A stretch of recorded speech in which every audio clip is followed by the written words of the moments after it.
programa do Centro Espírita Joana de Ângeles. Produção Seja Barra. Apresentação Iraci Campos. E hoje nós estamos aqui com um convidado muito querido, um amigo do coração mesmo, amigo, irmão de almas, nosso amigo assim de carinho, parceiro, baianinho, aliás, baianão, porque ele é um tanto quanto grande, Florencio Anton. Seja bem-vindo ao nosso programa. Muito obrigado, Florencio. Muito obrigado.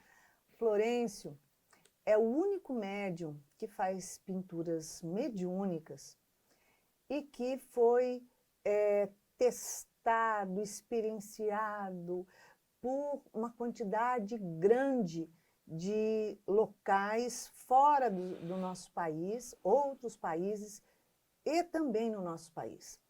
E ele passou por experiências assim realmente marcantes, comprovando a mediunidade, comprovando os espíritos, os artistas como Monet, Renoir e muitos outros que vêm e trazem aqui a sua contribuição perfeita. E hoje nós estamos entrevistando. É o único médium com todas as características comprovadas. Então, Florencio, como é bom! Quantos anos faz que você pinta através desses espíritos brilhantes que têm vindo? Já são... A pintura mediúnica na minha vida começou no ano de 1991, precisamente no dia 21 de dezembro, numa reunião para a educação da mediunidade. Portanto, já são quase 28 anos de trabalho ininterrupto com um grupo de aproximadamente 110 pintores desencarnados e uma produção mediúnica que gira em torno de 37 mil telas sem nenhuma repetição. Portanto, já são 28 anos de trabalho ininterrupto. Eu contava com 17 anos de idade quando esse trabalho aconteceu na minha vida. Um menino, né? Verdade. Meu Deus do céu, quanta responsabilidade. Desses grandes pintores, que é uma quantidade, cento e blau, não precisa mais falar quantos, né? Quais deles você tem assim, uma afinidade maior, assim, um aconchego, aquele trato especial, aquele chameguinho gostoso? Existem alguns espíritos que me oferecem um pouco mais de espaço para o desenvolvimento de laços de amizade. E eu poderia destacar o Renoir e a Berthe Morisot, que são de fato os coordenadores espirituais dessa atividade. A Tarsila do Amaral, que é um amor de pessoa, inclusive foi amiga de Chico Xavier, foi confidente, eles foram confidentes, trocavam cartas. Tarsila pintou um Francisco de Assis e ofereceu para o nosso querido Chico, que repassou, enfim, com toda a humildade que lhe era característica, o quadro adiante. Mas é no espírito Vincent van Gogh, o nosso querido pintor dos girassóis, com quem eu tenho um contato, digamos assim, muito mais próximo. É uma alma querida, extremamente solidária, muito atento, enfim, às dores humanas. E como nós lá no Grupo Espírita Sheila nos ocupamos muito de trabalharmos as dores humanas, eu creio que esse espírito tenha, por isso mesmo, estabelecido um processo de afinidade muito mais intenso junto ao nosso coração. Então é o Vincent van Gogh, esse espírito bem mais próximo e por quem eu tenho um carinho, um respeito muito grandes. Ele está sempre presente e, assim, nos momentos mais difíceis, como um grande amigo. Sim, sem sombra de dúvidas. É um grande amigo, uma pessoa muito presente nas nossas atividades, no nosso dia a dia. Que bacana, né? Que gostoso, que verdade. prazer. Quando você começa a entrar naquele estado de envolvimento, né? Que os minutos que antecedem ali a pintura mediúnica, você vai entrando num estado de inconsciência ou não? Você é o médium que está trabalhando inconsciente ou você tem alguma consciência do que acontece?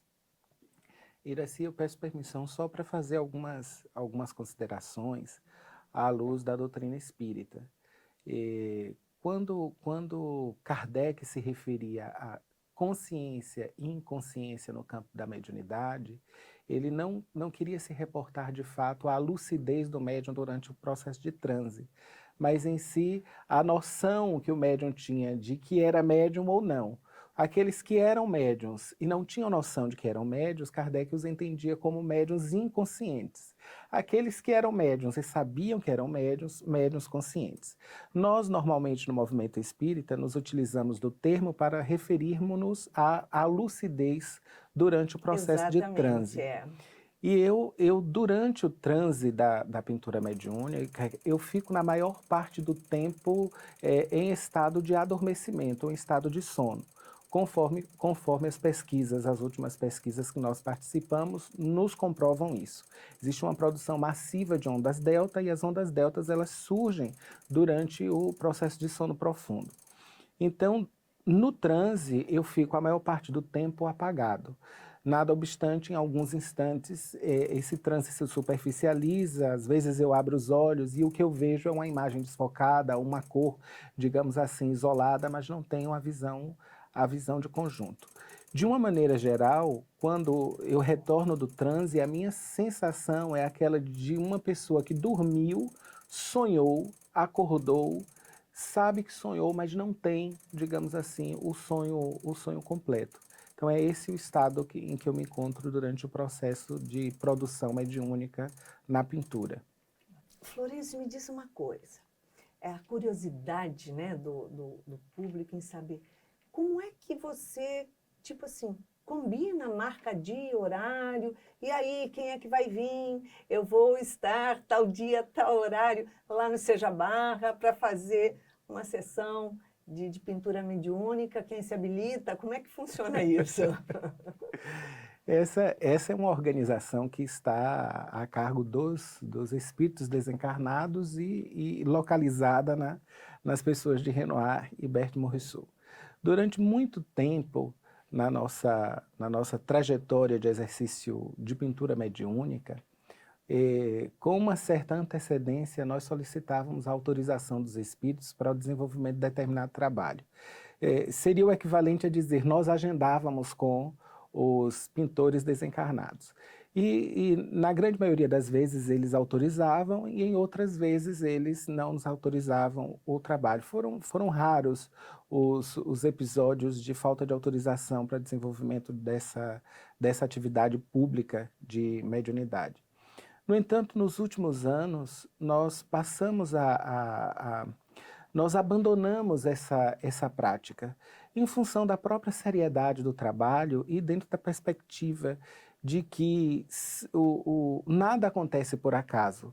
Se houve a possibilidade se houve um convite de uma determinada instituição, a possibilidade de desenvolvimento de uma determinada atividade, essa, sem sombra de dúvida, deve ter sido organizada pelos espíritos superiores.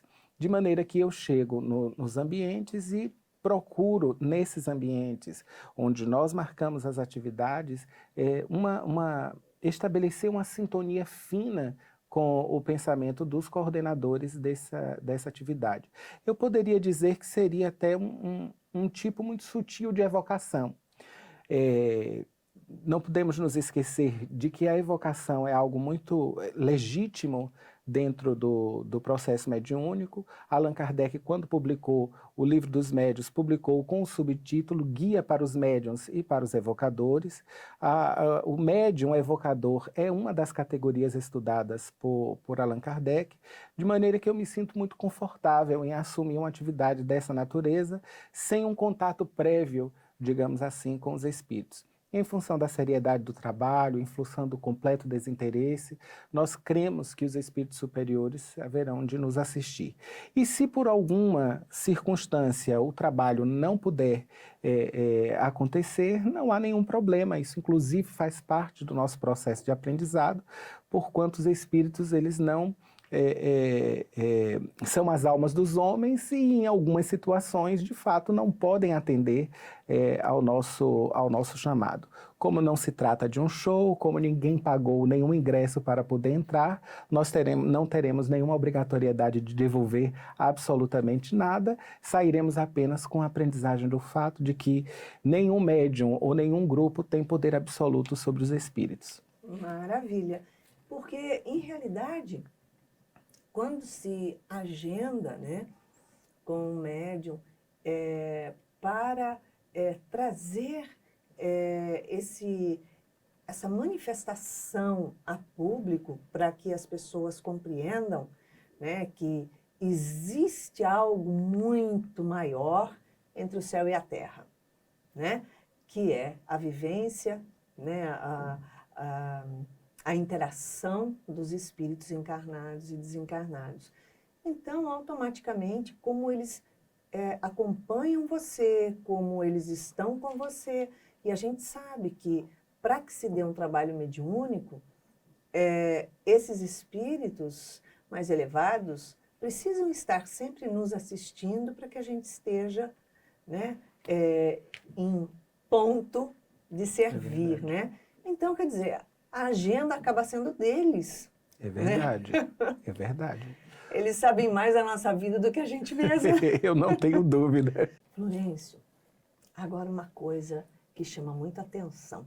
Como é que você faz para lidar com todos esses espíritos, cada um com uma emoção diferente, com uma história, uma bagagem, seja de superação, seja de dificuldade, de dor, seja de apego, seja do que for, tão diferente quando há porque é tudo muito rápido, ele vem, pinta e ele está se afastando e outro já está ali se aproximando, iniciando outra.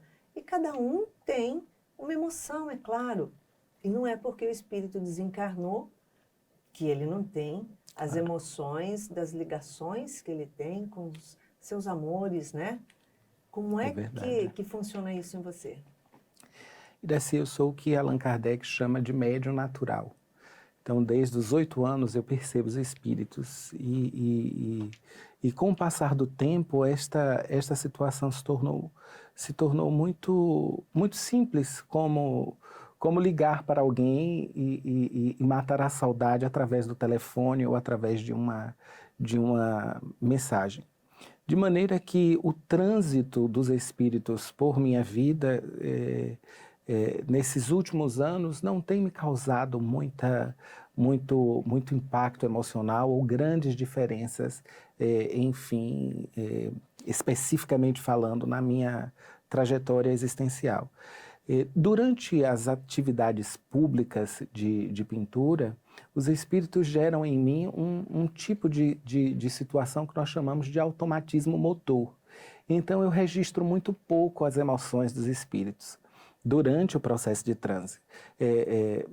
Na grande maioria das vezes, consigo me assenhorear das emoções, dos pensamentos do espírito que inicia, e uma vez no estado de transe, eu já não consigo mais cerebrar aquilo que eles estão executando durante o processo.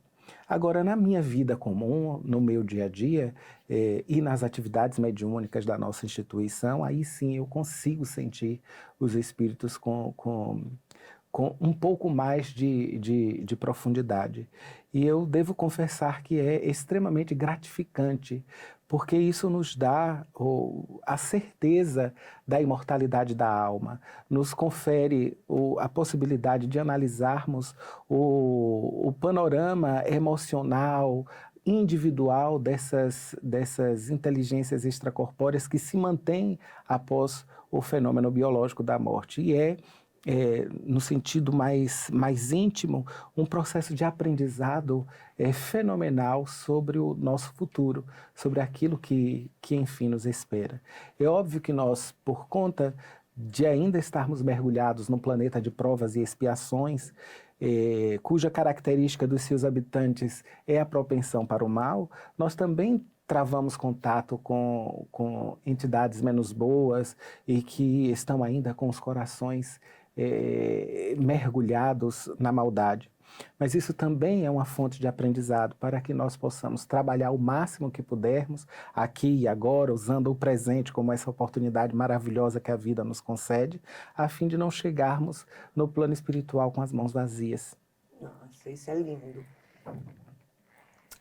Quando esses espíritos terminam esse trabalho, como é que você refaz suas energias?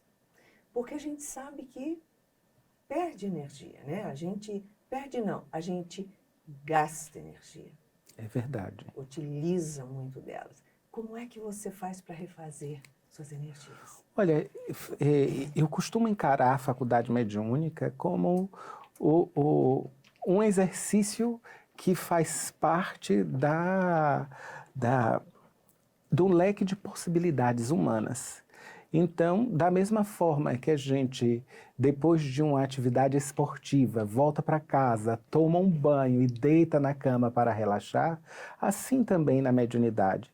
Então, depois do trabalho, eu costumo ficar num ambiente silencioso, por conta da reverberação psíquica depois do transe é muito grande, fico num estado, num lugar silencioso, tomo um banho, deito e em 45 minutinhos aproximadamente eu já estou refeito e pronto para uma outra atividade. Florencio, conta pra gente um pouquinho como foi esse processo de tantos testes realizados com você, com a finalidade de entender essa mediunidade que é tão diferenciada. Porque a gente vê muitos médiuns que fazem a pictografia, mas tão raros, com tanta perfeição, com tanta... a gente vê que realmente é o artista que está ali fazendo, né? Os traços têm muita perfeição. Como é que funcionou isso em você? Conta pra gente um pouquinho. Eu penso, Iraci, que para além do aqui e agora, existe aquilo que alguns irmãos de outras religiões chamam plano de Deus. Uhum.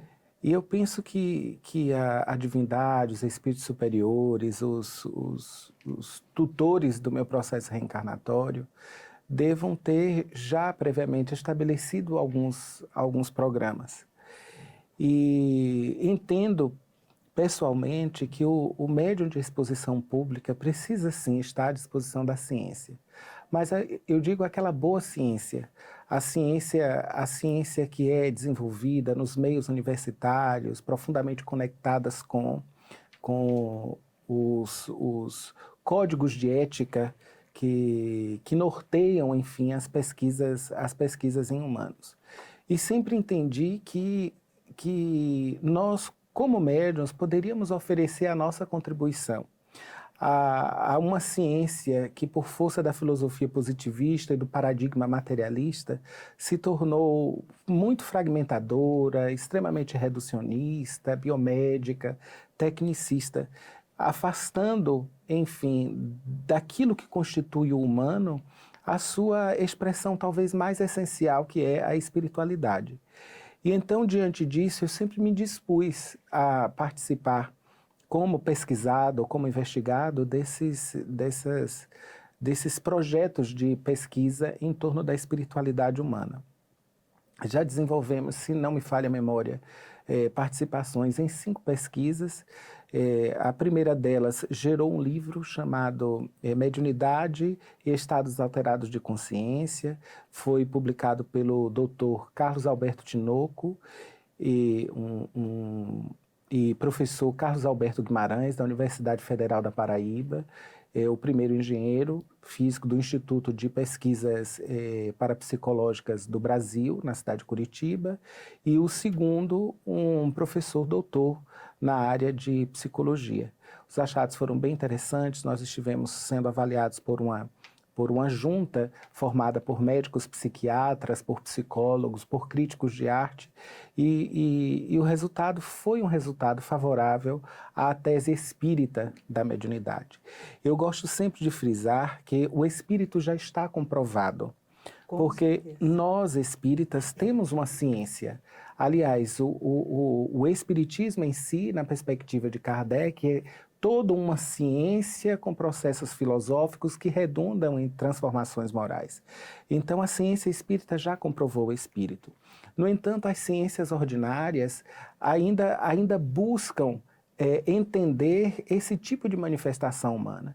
Então, quando eles fazem a pesquisa conosco, na verdade, eu participo dessas investigações muito mais a título de oferecer a essa ciência ordinária um entendimento sobre os mecanismos neurofisiológicos da mediunidade. Que é super importante. Pois é, como é que se processa e quais são, digamos assim, os itinerários cerebrais que os espíritos se utilizam para a produção do fenômeno. Então, já tivemos pesquisas na Universidade de Coimbra, nas universidades de São Paulo, em parceria com a Universidade da cidade de Aachen. Foram pesquisas bem interessantes. E a última foi desenvolvida pelo doutorado em difusão do conhecimento da Universidade Federal da Bahia. Falamos sobre 5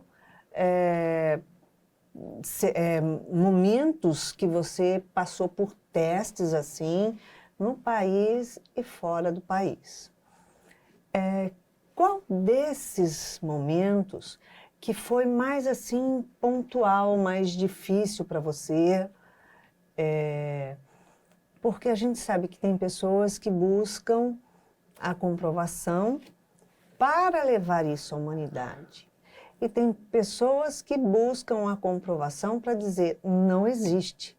E a gente sabe que existe, né? Então, como é que foi isso para você, Florencio? Iraci, felizmente eu tive a oportunidade de me encontrar com pesquisadores ou com equipes de pesquisadores muito sérios.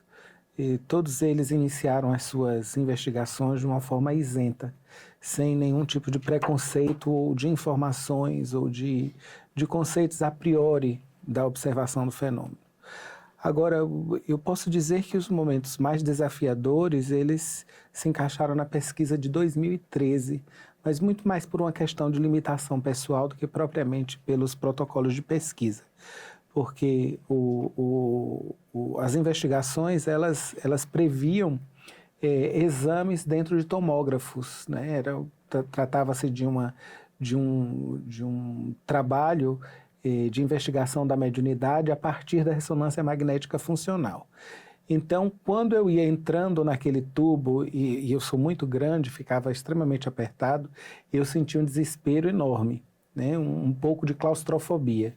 E obviamente, só o amor à causa, o amor à mediunidade que me fizeram suplantar esse medo. Mas no último dia, eu cheguei a ficar 1h30 dentro daquele tubo, voltei do transe, ainda estava dentro, e nós tivemos algumas dificuldades porque o técnico havia saído para fazer um lanche, portanto eu fiquei em uma situação extremamente difícil, conversando com a doutora do outro lado, que procurava me acalmar.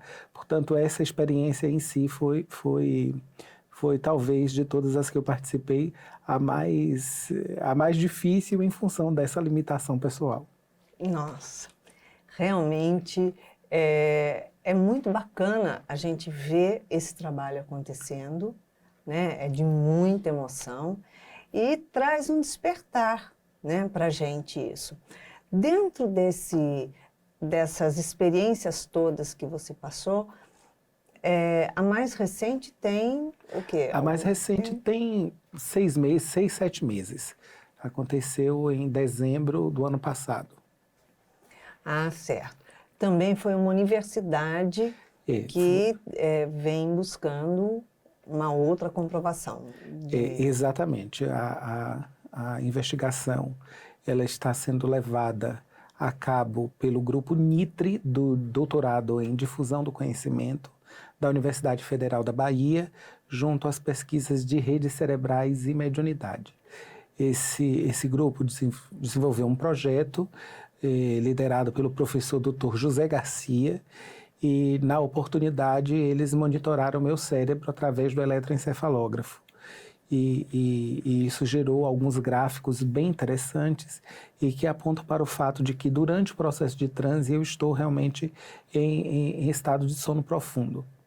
Olha só, que bacana, né? E, na verdade, tem uma movimentação, assim, extremamente acelerada, né? Enquanto você registra ali nos aparelhos o estado alfa, né? Foi o estado alfa e o padrão de onda delta durante o processo de transe. A princípio, os investigadores pensaram que se tratava de artefato, ou seja, alguns movimentos oculares ou movimentos musculares provocando aquele tipo de padrão de onda. No entanto, eles se aplicaram uma série de filtros e com uma análise mais profunda, eles chegaram à conclusão que, de fato, durante o transe, o padrão de onda era aquele, e que se intensificou através de uma psicografia assinada por Renoir. Na oportunidade, os espíritos desenharam 2 quadros ao mesmo tempo, um quadro só com uma mão, e fizeram, enfim, uma psicografia, gerando, obviamente, muita curiosidade, algum espanto por parte dos pesquisadores. Porque como é que um cérebro está funcionando em padrão delta, cujas ondas somente aparecem na eletroencefalografia de uma forma massiva quando o indivíduo está em sono profundo, e apesar de estar com o cérebro agindo em estado de sono profundo, estava desenhando e escrevendo. Portanto, foi uma experiência muito interessante. Depois isso gerou alguns gráficos sobre as redes cerebrais e que, quando comparados com os gráficos das minhas redes cerebrais no estado de consciência, no estado de lucidez, são completamente diferentes, díspares, indicando que, muito possivelmente, a assinatura cerebral do médium em transe profundo, de fato, ela pode ser modificada graças à intervenção de uma inteligência extracorpórea. Caramba, que bacana. Florencio, você é pedagogo, psicanalista, enfermeiro, terapeuta em regressão da memória, enfim, tem um pacote grande aí. Nós vemos aí uma pessoa que se dedica tanto a estudos, ser em sua totalidade da forma que você dedicada, compromissada, sério, nesse trabalho todo de estudos e de práticas mediúnicas, né? Fala um pouquinho da mediunidade, da sua mediunidade. Como foi que todo esse trabalho, todos esses estudos te ajudaram com a prática da mediunidade? Eu penso, eu hoje sou vinculado ao grupo AGOGE, do Centro Universitário Adventista de São Paulo, onde nós estudamos dentro e esse grupo está conectado ao programa de mestrado em educação. Eu sou mestrando em educação, meu foco de pesquisa é espiritualidade humana. E eu penso que toda esta minha preocupação com os estudos, ela tem um porquê. O meu objetivo, talvez como profissional, como cientista, como pesquisador e também como médium, é contribuir para que esse pêndulo histórico que estava muito mais propenso a se inclinar para o paradigma materialista, o paradigma simplista, a visão reducionista de criatura humana, possa retornar para o paradigma integrador, o paradigma da complexidade, onde nós percebemos o ser humano como sendo multideterminado por uma série de fatores, inclusive o espiritual. Então, eu penso que esses estudos vieram me ajudar nesse sentido. A visão de um ser humano determinado por aspectos espirituais, ou seja, a instalação de um paradigma espiritualista, um paradigma da complexidade nos nossos corações como elementos de construção de valores, de construção de uma cultura muito própria, sem sombra de dúvida, na minha perspectiva, pode oferecer à criatura humana uma visão diferente de mundo, uma visão diferente de vida e estabelecer ou construir espaços para o desenvolvimento da confiança, da fé no futuro. Ou seja, o ser humano não morre com o fenômeno biológico da morte. E quando passamos a perceber essa realidade, que é, sem sombra de dúvidas, uma verdade que não se pode destruir, a criatura passa a ter maiores possibilidades de vivência, de experiência de felicidade, de esperança. Isso melhora, sem sombra de dúvida, as nossas relações e nos oferece um aporte de qualidade de vida fora do comum. Modifica muito, né? Sem sombra de dúvidas. Como você vê a prática da medicina quando ela descarta, na verdade, o conhecimento do espírito, da vida além do corpo, da vida além da vida, né, como dizemos, e do ser espiritual que nós somos, porque, em realidade, a maior parte da medicina está mudando um pouco, né? Mas descarta completamente esse outro lado. Como é que você vê essa situação? Na verdade, as ciências da saúde, elas são herdeiras do pensamento filosófico positivista de Augusto Comte. E mais precisamente de um modelo de formação, de estruturação de escolas médicas promovidos por um cirurgião alemão chamado Theodor Bierhoff, que influenciou um outro pesquisador chamado Flexner, que construiu um relatório, que seria, digamos, um roteiro para as escolas médicas, ou um roteiro para a construção de um projeto político-pedagógico de ensino da medicina, e que ficou conhecido como relatório Flexner. E a partir do pensamento flexneriano, todas as questões subjetivas não poderiam ser passíveis de investigação científica ou de abordagem pelas ciências da saúde. De maneira que, volto a dizer, o paradigma reducionista, tecnicista, cartesiano, extremamente biomédico ou biotecnicista, não admitia a possibilidade de estudo ou de abordagem de questões extremamente subjetivas, como é a questão da espiritualidade. No entanto, nós temos percebido que nesses últimos anos há um grande interesse por parte das ciências da saúde em investigar a espiritualidade humana, sobretudo porque o impacto da espiritualidade na saúde tem sido extraordinário no que diz respeito à oferta de qualidade de vida. Tanto é que a 110ª Câmara de Qualidade de Vida da Organização Mundial de Saúde, ela trata, enfim, de revisitar esse conceito de saúde, introduzindo a espiritualidade num processo que até muito pouco tempo atrás era impensável. Nós temos percebido colegas médicos, colegas da área de enfermagem, sobretudo da área de enfermagem, é bom que se diga, e aliás, diga-se de passagem, a enfermagem ela é uma ciência pioneira no estudo da espiritualidade humana. Desde o ano de 1947, os enfermeiros publicam artigos em importantes revistas a respeito do impacto da espiritualidade na saúde do homem. E o primeiro artigo foi em 1947, aqui no Brasil, publicado pela Revista de Enfermagem da Universidade de São Paulo. Então, o que se tem percebido é que há, de fato, um grande interesse na investigação da espiritualidade humana.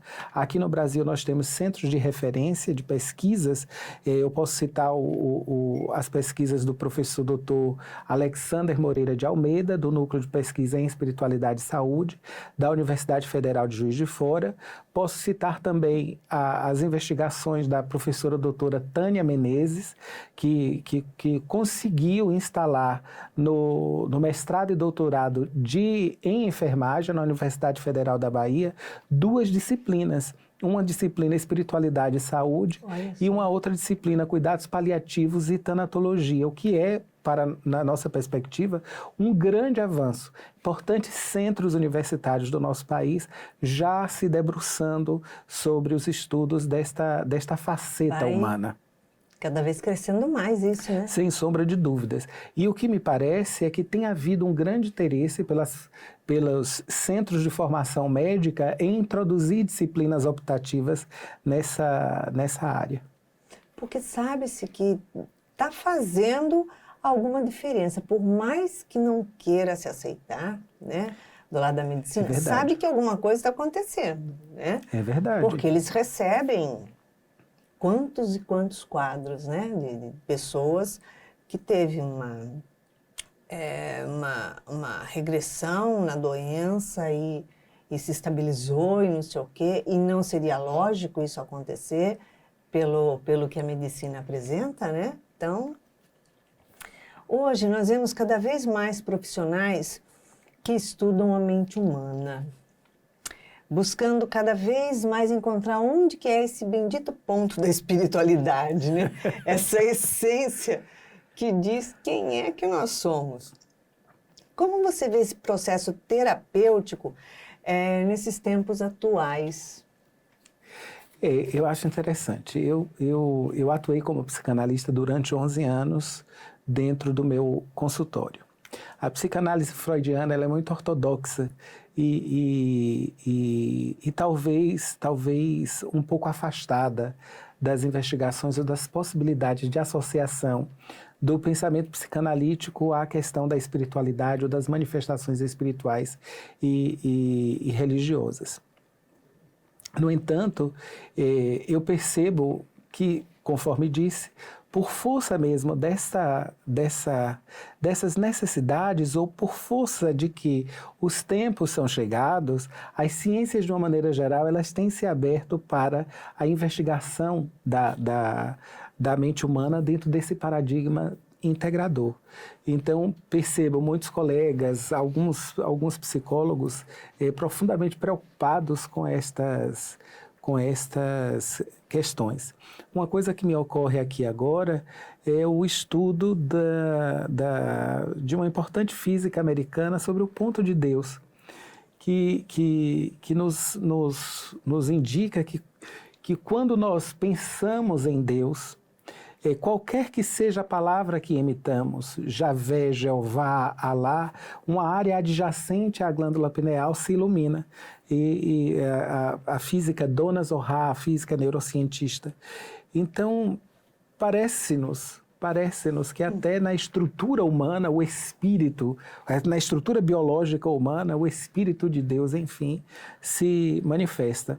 E quanto mais nós deixamos esse espírito de Deus, se eu puder me utilizar dessa expressão, se manifestar em nós, tanto mais qualidade de vida e tanto mais saúde nós temos. É o que nos indicam as pesquisas em espiritualidade. Volto a dizer, o professor Dr. Alexander Moreira publicou um artigo muito interessante sobre indivíduos médiuns que exercitam a sua espiritualidade no âmbito religioso espírita e que têm, digamos, uma menor prevalência de transtornos psicológicos menores. A espiritualidade também, segundo alguns estudos de importantes cientistas como Harold Koenig, da Universidade de Duke, pode promover, por exemplo, a diminuição de episódios de alcoolismo. E mais ainda, o Dr. Van der Velde publicou um outro artigo sobre algo que é central, por exemplo, dentro do nosso movimento espírita, na sua perspectiva religiosa. Porque quando nós avaliamos o Evangelho, por exemplo, e todas as situações que Jesus nos oferece, nós percebemos naquelas situações históricas o perdão como sendo algo central. E o Dr. Vandervelde trouxe-nos o perdão como sendo um problema de saúde pública, em um artigo publicado no ano de 2017. Então, o que se percebe mesmo nos mais variados campos científicos é esse retorno a uma perspectiva mais integradora de criatura humana. Incrível, incrível. Qual a sugestão que você daria para uma pessoa que busca a autotransformação? Esse é um caminho muito individual, Iraci.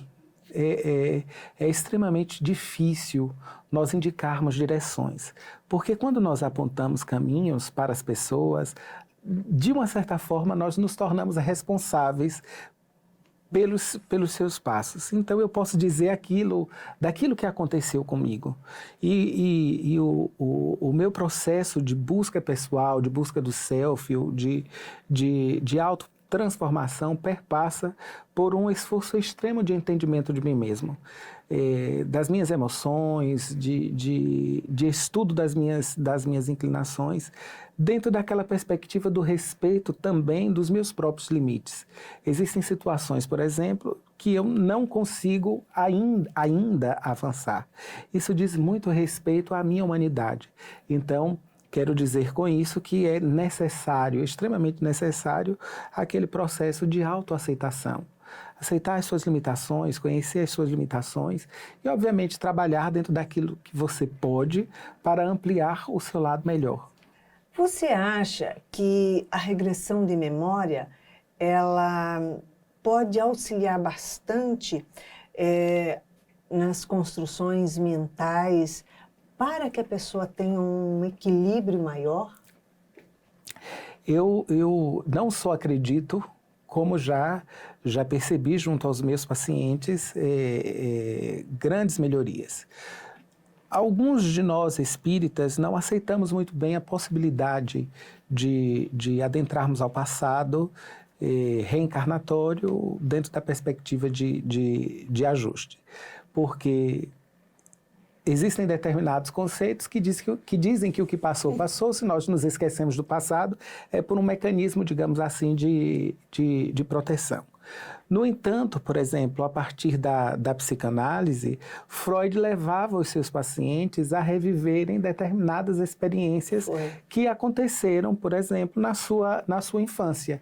E a terapia de regressão de memória, a terapia de fantasia de vivências passadas, ela avançou um pouquinho mais. Alguns pacientes chegaram a viver experiências intrauterinas e outros tantos alegavam experiências em outros momentos. Algumas delas com fortíssimas evidências de que eles de fato viveram aquilo. O que eu penso é que contrariamente a alguns colegas e alguns pensadores, é que o passado tem uma extrema importância na nossa vida.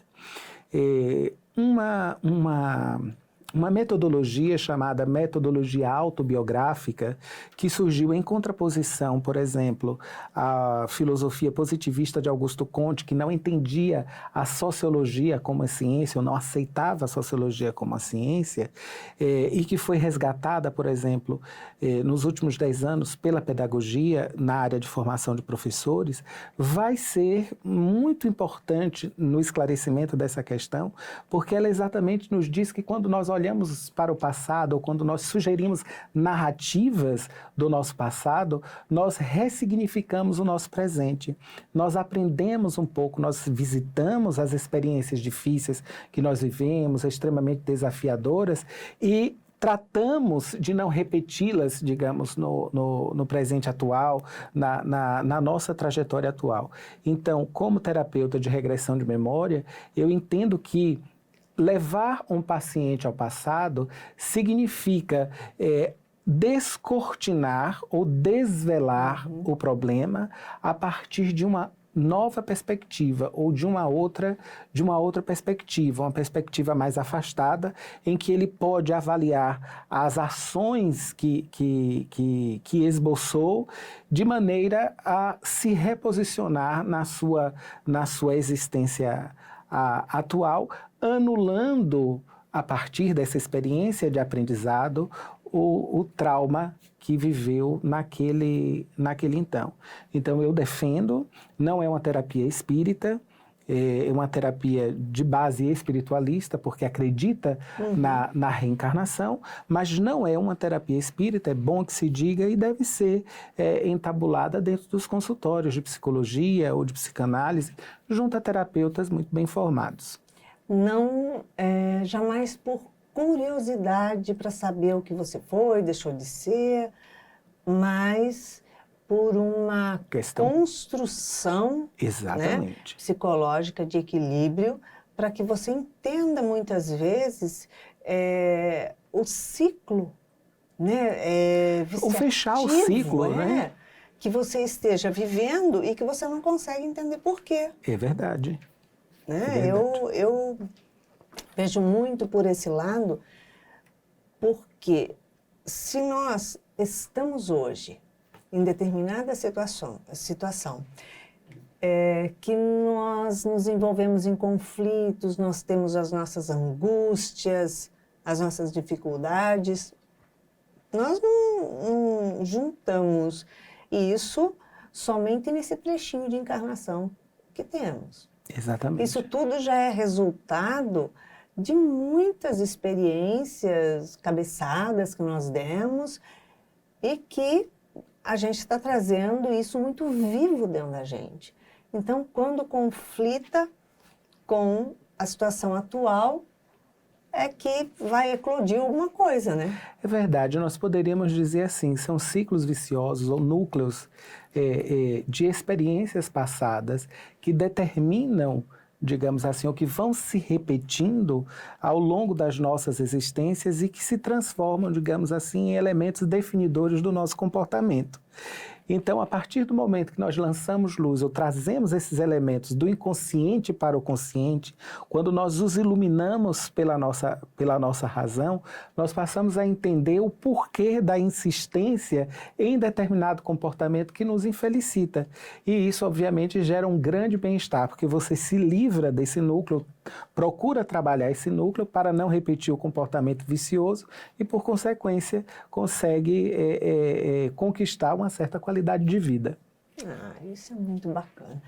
Tudo para melhorar. Sem sombra de dúvidas. Mas tudo que é bom não dura pouco. Dura uma eternidade, porque quando passa, a gente lembra com alegria, como desse momento gostoso que estamos vivendo aqui nesse programa Plenitude. Muito obrigado. Estamos em plenitude, então, como chegou ao final do programa, eu convido você a deixar uma mensagem aos nossos espectadores, aqueles que acompanharam toda a sua entrevista e acompanham a sua trajetória tão desafiadora. Muito obrigado. Eu queria dizer aos nossos amigos, queria compartilhar uma história vivida com Sheila, a mentora espiritual da nossa instituição. A vida de um médium não é uma vida fácil, é uma vida extremamente desafiadora, muito embora rica de grandes experiências. E em uma determinada ocasião eu estava vivendo uma situação muito difícil e a nossa Sheila se aproximou e me deu algumas orientações. E eu, profundamente rebelde, magoado com algumas pessoas, disse para a Sheila: senhora, minha irmã, pensa acaso que a vida é um mar de rosas? E ela, muito sabiamente, com aquele carinho que lhe caracteriza a alma, disse o seguinte: meu filho, eu não só penso que a vida é um mar de rosas, eu sei que a vida é um mar de rosas. Resta-nos apenas o cuidado de transformarmos os espinhos em seguros degraus que nos conduzirão a Deus. Então é essa a mensagem da nossa querida Sheila, que eu deixo para o seu público, agradecendo o carinho da lembrança, esse espaço de reflexão, e agradecendo a você e ao Seja por mais esta oportunidade de aprendizado. Eu que agradeço, em nome de todos aqueles que estão ouvindo, e a nossa amizade querida, de coração. Verdade. Irmãos baianos é nada, irmãos franceses esse, ixi, que dá pesada. Então não teve jeito, né? Pois é. Tem que lembrar. Então, para que você tenha uma semana feliz, uma semana radiante, cheia de muito amor, nós deixamos aqui para você. Um beijinho cor-de-rosa. Plenitude. Produção Seja Barra. Plenitude.